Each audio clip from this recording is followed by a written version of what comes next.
Olá pessoal, tudo bem? Hoje a aula será sobre sono. Eu vou explicar para vocês tudo que eu sei a respeito do sono e como ele influencia na nossa saúde num todo, não só no processo de emagrecimento, como um todo mesmo. Isso envolve diminuição de performance tanto no treino quanto na sua vida pessoal ou profissional. Você acaba tendo mais dificuldade nos relacionamentos pela falta de paciência, pela falta de empatia, pelo pavio curto. Então, a falta de sono, principalmente a longo prazo, ela tem um impacto muito negativo na nossa vida. Vamos lá? O sono, gente, ele é dividido em algumas fases. A gente tem o sono mais leve. Aquele sono mais leve é aquele sono que você desperta com qualquer coisa. Sabe aquele sono que você tá meio aqui, mas tá meio lá, tá com um pé na consciência, outro pé fora dela? Esse é o sono leve. Mas se alguém te chamar, você logo vai acordar. O sono profundo, ou o sono de transição, que é o sono para chegar ao sono profundo, é aquele sono que você já está realmente com o corpo bem relaxado e realmente está dormindo, mas ainda assim você tem uma grande chance de acordar com facilidade. O sono profundo, ou sono REM, é aquele sono onde a gente realmente desliga o nosso cérebro de uma parte e liga ele em outra parte. É fenomenal o que acontece durante o período do sono REM. Essas fases do sono, elas se repetem cerca de 4 a 5 vezes na noite, sendo que você começa num sono leve, vai para um sono de transição e chega num sono profundo. Um sono leve, transição, sono profundo. E assim você vai ciclando de 4 a 5 vezes por noite. Quando a gente tem um melhor aproveitamento desse sono REM, e eu vou falar um pouquinho sobre esses pontos, a gente consegue se recuperar melhor, o nosso cérebro consegue higienizar as toxinas. É incrível, gente, é incrível. Para a gente conseguir chegar nesse sono profundo, a gente depende de algumas condições hormonais no nosso corpo. O sono profundo, ele é atingido quando a gente consegue ter um bom aproveitamento da melatonina. A melatonina é aquele hormônio responsável por relaxar o nosso corpo, por aprofundar o nosso sono. A melatonina, como na época das cavernas, é liberada a partir do pôr do sol, a partir da escuridão da noite. Quando a gente tem o pôr do sol ou a escuridão da noite, a gente começa a liberar melatonina em forma de picos, em forma de fluxos, em fluxos mesmo. Você começa a liberar um pouquinho de melatonina, libera uma quantidade, e aí o corpo, se está em condições, ele permanece aquela melatonina num nível mais alto, mas se o corpo não está em condições, essa melatonina ela se dissipa, a gente acaba perdendo dessa melatonina. Quando a gente está em condições para que a melatonina permaneça estável e a gente de fato consiga relaxar e aprofundar um sono. Quando a gente está com esvaziamento intestinal, então não dá para ter um volume muito grande sendo digerido no teu trato digestório para que a melatonina se instale, porque são coisas contraditórias. Quando a gente está digerindo alimentos, isso significa que a gente está mais ativo, né? A gente precisa dessa ativação do nosso metabolismo. Já quando a gente está com o estômago mais vazio, com o intestino mais vazio, é a hora de dormir, é a hora de equilibrar o nosso corpo. Outra condição é a luz. Então, a melatonina ela é liberada a partir da escuridão, então a gente precisa também estar nessas condições de luz. As luzes brancas, azuladas, luzes claras, são luzes que diminuem extremamente a nossa melatonina. E olha que interessante, como na época das cavernas, onde a luz que iluminava a noite era a fogueira, com tons amarelados ou alaranjados ou avermelhados, essa mesma luz hoje é a luz que não afeta a nossa produção de melatonina. Olha que lindo! Então, por isso é orientado que a gente utilize luzes amarelas em casa. A luz do celular, ela é uma luz mais esbranquiçada. A luz da televisão é uma luz mais esbranquiçada. Então, tomar cuidado com essas luzes para que realmente esteja uma luz mais baixa e num tom mais amarelado, avermelhado, alaranjado, imitando uma fogueira, para que você induza melhor o seu sono. E a terceira condição é o estímulo cerebral. Cara, não dá para antes de dormir você assistir um filme de guerra na TV.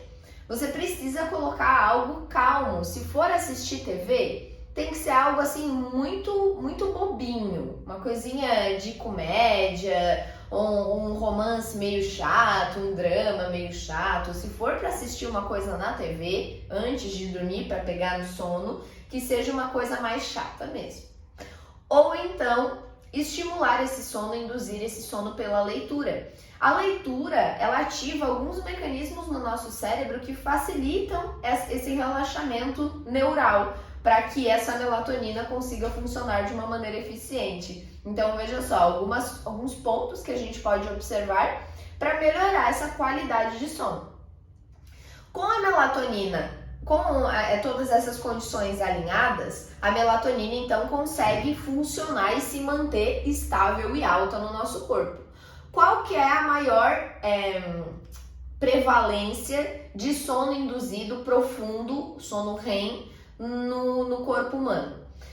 Se percebe por estudos e até pela prática, quem tem aqueles relógios, né, de controle de aprofundamento de sono consegue reparar que os sonos profundos, eles acontecem entre 10 e 2 horas da manhã. É onde a gente tem uma maior liberação de melatonina e é onde esse cérebro consegue de fato fazer esse aprofundamento do sono.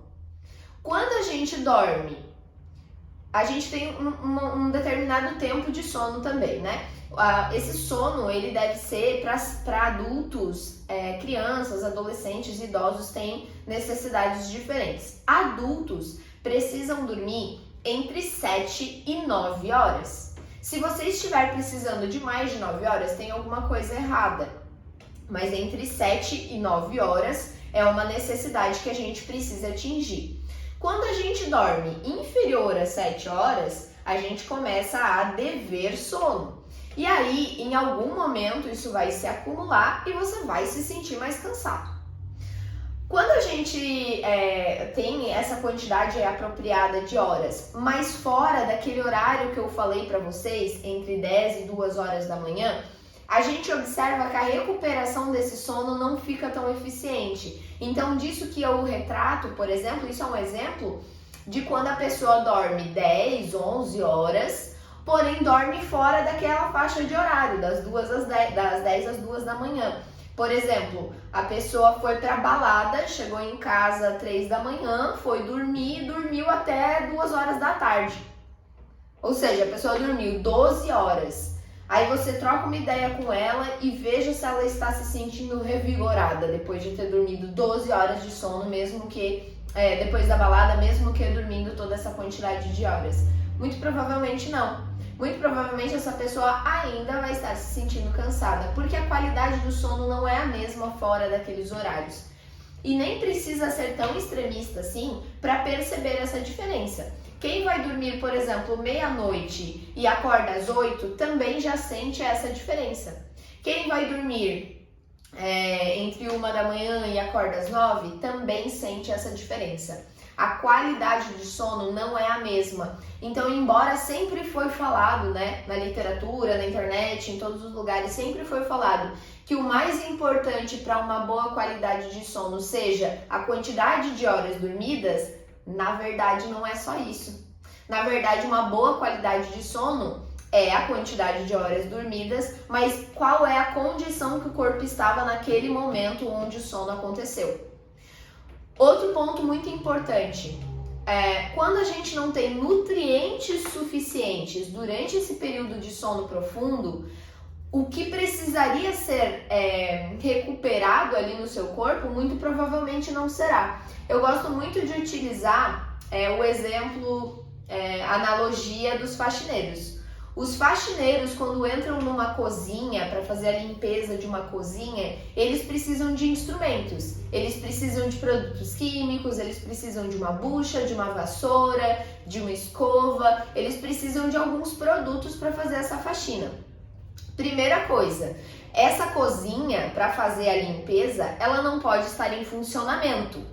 Então, lembram daquilo que eu falei para vocês a respeito de não estar com o cérebro muito ativo, não estar com um funcionamento intestinal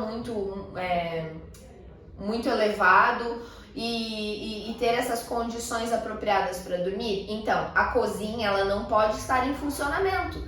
Ela precisa estar parada para que os faxineiros possam entrar e limpar. Com a cozinha parada, esses faxineiros entram. Eles precisam de determinadas horas para conseguir limpar, de 7 a 9 horas. Se você der menos horas para esses faxineiros limparem, provavelmente a qualidade dessa limpeza não será a mesma. O outro ponto são esses produtos, então, que esses faxineiros precisam. Que, gente, nada mais é do que os nutrientes que a gente entrega para o nosso corpo. Esses produtos químicos, o alvejante, a Quiboa, né? Ou, não sei, um desengordurante, um detergente. Esses produtos nada mais são do que as vitaminas, os minerais, os compostos bioativos que a gente coloca para dentro. Então, se a gente não entrega nutrientes suficientes, como é que o corpo vai conseguir fazer uma limpeza eficiente? Como é que o teu metabolismo vai de fato conseguir se recuperar, reconstruir aquela musculatura que precisa se reconstruir? Como é que você vai realmente limpar o seu cérebro? E cara, é muito lindo o jeito que isso acontece. Durante o nosso sono, aqui atrás, na parte anterior, posterior do nosso cérebro, a gente tem como se fossem um mecanismo de lava-jato.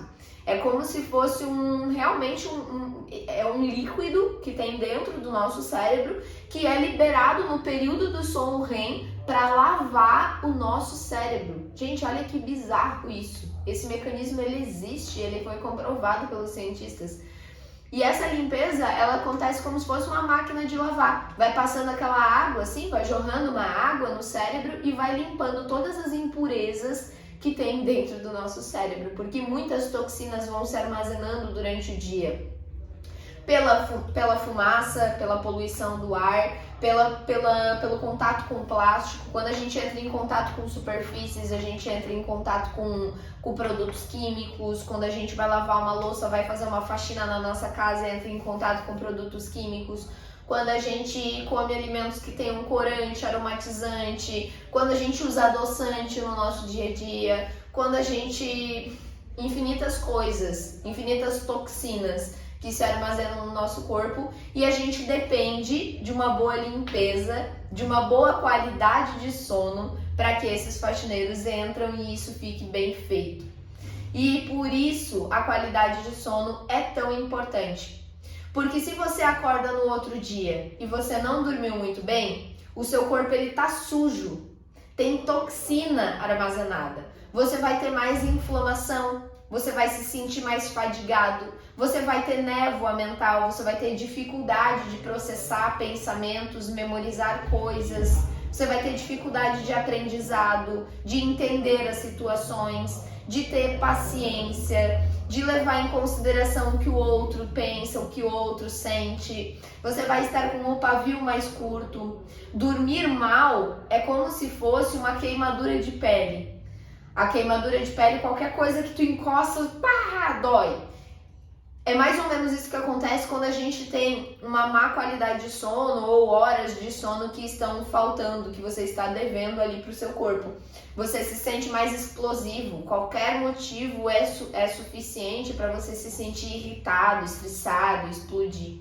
Então, a gente tem, inclusive, evidências, né, dessa parte de falta de memorização, que a longo prazo, em 5, 10 anos, uma diminuição no tempo necessário de sono acaba ocasionando uma diminuição na hipófise. A hipófise é uma parte do nosso cérebro que faz o armazenamento de memórias. Gente, olha que importante. A hipófise, ela faz o processamento neural de vários hormônios. Ela faz uma liberação de várias substâncias químicas que são importantes para que a gente consiga viver bem.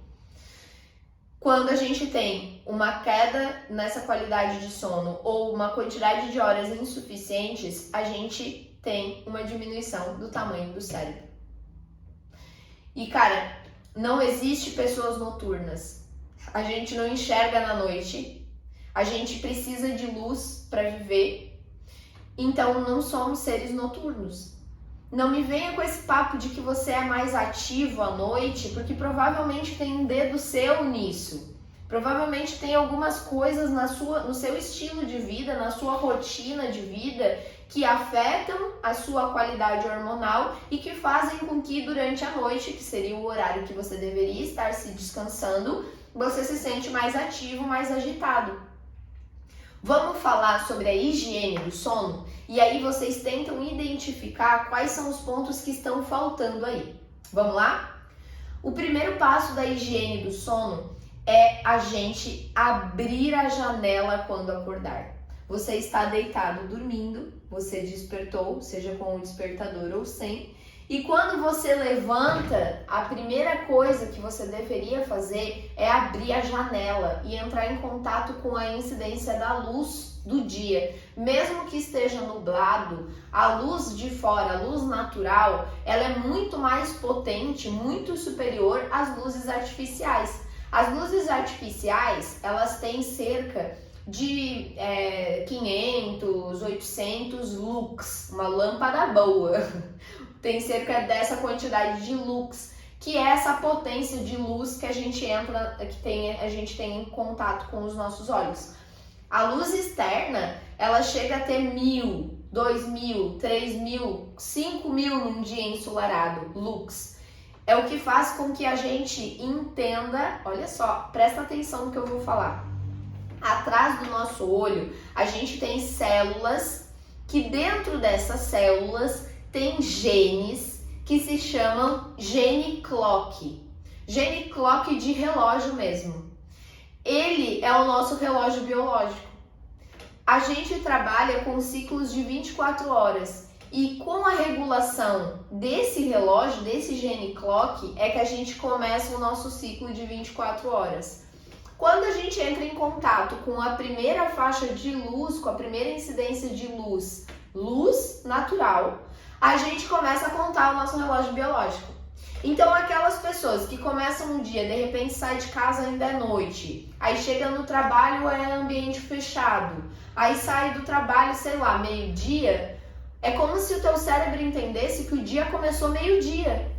E aí é lógico que no período da noite você não vai ter sono, porque você está contando um ciclo de 24 horas, então até chegar a hora de dormir vai ser, sei lá, meia-noite, 1h, 2h da manhã. E o outro dia ele exige de ti, o outro dia você tem que estar trabalhando. É contrassocial, né? Você estar ativo, você estar dormindo até 10 horas da manhã, porque as coisas elas acontecem desde 8 horas da manhã, né? A gente tem como se fosse uma deficiência social em relação ao sono, né? Quando a gente tem essas alterações de horário. Então, o primeiro ponto é entrar em contato com a luz, né? É ter esse acesso à luz. Quando a gente desperta com o despertador, às vezes a gente tem mais dificuldade de levantar por causa dessa... Porque o que acontece? A gente tem o nosso último pico de sono REM bem próximo ao horário de acordar, entre 4 e 5 horas da manhã. Se o despertador toca e você tá no sono REM, você vai se sentir podre para acordar. É diferente acordar com o despertador e acordar sem o despertador. Você se sente melhor para levantar quando está sem o despertador. Sabe quando você tem que colocar no soneca 30.000 vezes? Muito provavelmente você estava no sono REM e aí fica mais difícil de levantar mesmo. Outra curiosidade que eu lembrei aqui falando da exposição à luz. Os outros pontos a respeito, né, dessa boa qualidade de sono, que a gente chama de higiene do sono, é o acesso a nutrientes. Então, durante o dia, ter acesso aos produtos químicos que os faxineiros vão usar no período da noite. E aí, no período da noite, o que a gente deveria fazer, né? A partir das 6 horas, quando começa a escurecer, a gente já não usa luzes claras dentro de casa. A gente usa luzes amarelas ou alaranjadas, como eu expliquei para vocês. Neste momento, a gente deve fazer as nossas refeições maiores. As refeições maiores, tipo jantar e tal, deveria ser até no máximo 8 horas da noite. A gente deveria estar jantando, terminando de jantar no máximo 8h30 da noite. Pra daí, se for fazer uma ceia antes de deitar, você pode fazer a ceia, tá tudo certo. Mas comer uma janta, uma comida maior, carne, arroz, feijão, antes disso, eu diria até entre 7h30 e 8 horas para fazer essa janta, para que a gente esteja com o intestino mais vazio mesmo durante o período do sono. O outro ponto é essa questão da exposição à informação. A gente acha que deitados no sofá assistindo uma série de tiroteio, a gente está descansando, mas isso é 1 milhão de informações para o seu cérebro. O seu cérebro, neste momento, ele não quer mais informações, ele quer começar a fazer um relaxamento, um desligamento de coisas, de situações. E você se expor a mais informação acaba te cansando mais. Ao invés de descansar, você vai se sentir mais cansado, isso sim. Então, o ideal é que a gente relaxe mesmo, consiga descansar, consiga ler um livro bobinho, consiga ou assistir uma coisa que não seja com tanta informação, que precise de tanta memorização.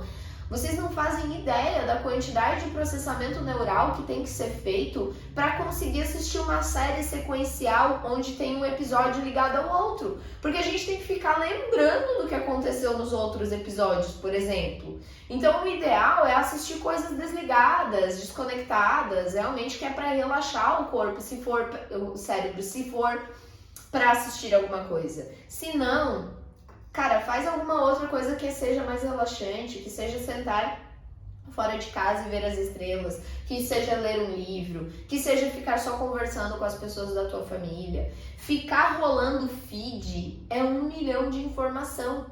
Quantas coisas a gente inclusive internaliza e fica se sentindo mal, por exemplo, com a rede social, né? Quantas coisas ali que a gente fica pensando, eu também deveria fazer isso, ou eu também gostaria de fazer isso. Quanta informação isso é para o nosso cérebro? Então é muito importante que a gente de fato consiga relaxar. Eu quero que vocês observem esses pontos, né, essas situações.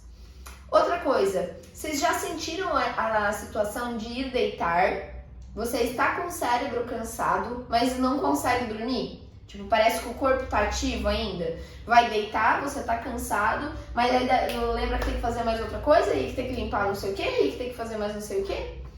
Isso geralmente é a falta de estímulo do corpo, é o corpo que não tá cansado. De repente você passou o dia inteiro fazendo funções de escritório, por exemplo, ou funções mais paradas e não cansou o seu corpo. E o corpo tá precisando gastar um pouco mais dessa energia. Então, isso também é importante, ter o estímulo do treino, né? Ter um estímulo de atividade física para que esse sono comece a se regular.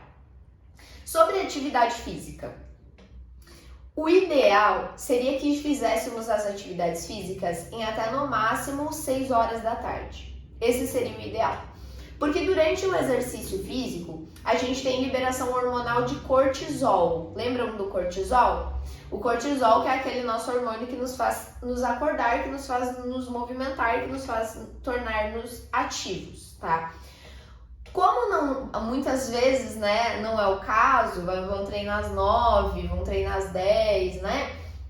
Então a gente vai ter que começar a fazer esse relaxamento antes. Então, o cuidado, ele precisa ser maior. Gente, eu estou falando todos esses fatores, mas às vezes a pessoa trabalha na noite, às vezes a pessoa precisa estar dentro de um ambiente de dia, não consegue se expor à luz. A gente vai caminhar o mais próximo possível do ideal. Eu não estou imaginando que vocês moram no mundo da imaginação da Xuxa que vão conseguir transformar o dia de vocês da noite para o dia. Mas se a gente percebe, por exemplo, trabalhar à noite não tem como contornar, gente. É prejudicial à saúde. Inclusive, as pessoas que trabalham com plantão, né, os plantonistas, enfermeiros, médicos, enfim, todas as pessoas que trabalham com plantão noturno, elas ganham mais. O que é esse ganhar a mais? Insalubridade. É insalubre para sua saúde não dormir. É tão insalubre quanto, por exemplo, trabalhar com eletricidade. É tão insalubre quanto, por exemplo, trabalhar em obra, no sol, do meio-dia. É insalubre estar acordado à noite.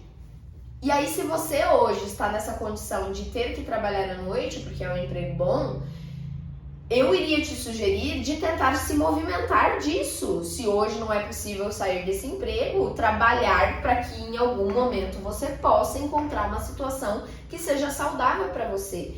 É esse o nosso destino, é esse o nosso caminho. Não é ser a pessoa mais rica do mundo, não é ser a pessoa mais fitness do mundo, não é ser a pessoa mais reconhecida do mundo. É você viver saudável, é você ter uma velhice boa, é você chegar lá com 80, com 70, 80 anos bem, você se sentir bem, você estar bem disposta, você continuar vivendo com 80, 90 anos e não sobrevivendo. Tem gente com 30, 40 anos que eu conheço e que não estão vivendo, que estão só sobrevivendo. Então a gente precisa mover, se mexer para sair dessa realidade. Essa realidade não pode ser sua. Em algum momento você tem que sair disso. Porque isso não é saudável, não é sustentável você se manter assim por muitos anos. Eu penso que esses são os pontos mais importantes a respeito do sono que eu poderia trazer aqui para vocês.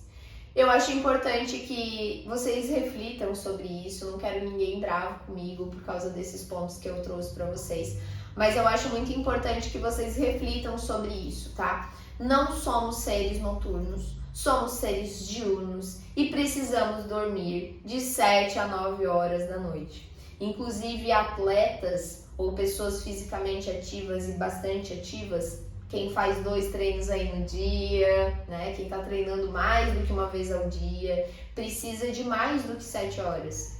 Tem-se evidências de que precisa até de 8, 9 horas de sono. Ah, tem um ponto que eu esqueci de comentar.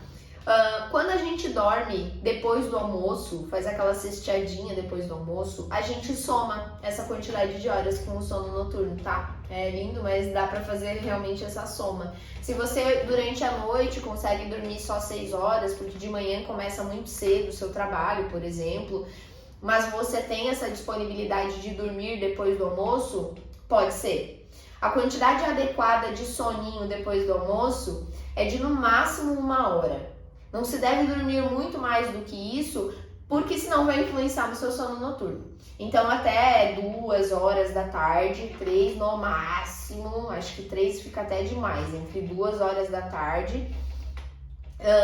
E o sono ali entre 30 minutos a 1 hora. O ideal seria uns 40 minutinhos. Porque se você dorme mais 1 hora, você acorda muito fadigado, você acorda com uma melatonina muito produzida nessa hora e acorda com mais sonolência. Aí fica difícil acordar pra vida. Sabe quando a gente tira o cochilinho da tarde e acorda meio morgado, que não consegue dar continuidade no seu dia? Justamente por causa, né, dessa melatonina, porque provavelmente você aprofundou demais esse sono e aí isso vai comprometer o seu sono da noite. Então cuidado com esses soninhos da tarde, eles podem te beneficiar, mas se feitos de uma maneira incorreta vão te prejudicar ainda mais, tá bom? Acho que é isso. Qualquer dúvida que vocês tiverem, eu estou à disposição. Amanhã estaremos lá no CrossFit, vou explicar para vocês o plano alimentar bem direitinho, do início ao fim, o plano alimentar, como é que vocês fazem as substituições, como é que são essas expectativas do plano alimentar. A gente vai trocar uma ideia lá amanhã no box, tá bom? Qualquer dúvida que vocês tiverem, eu estou à disposição. Eu espero que vocês tenham gostado do conteúdo e beijo, até amanhã!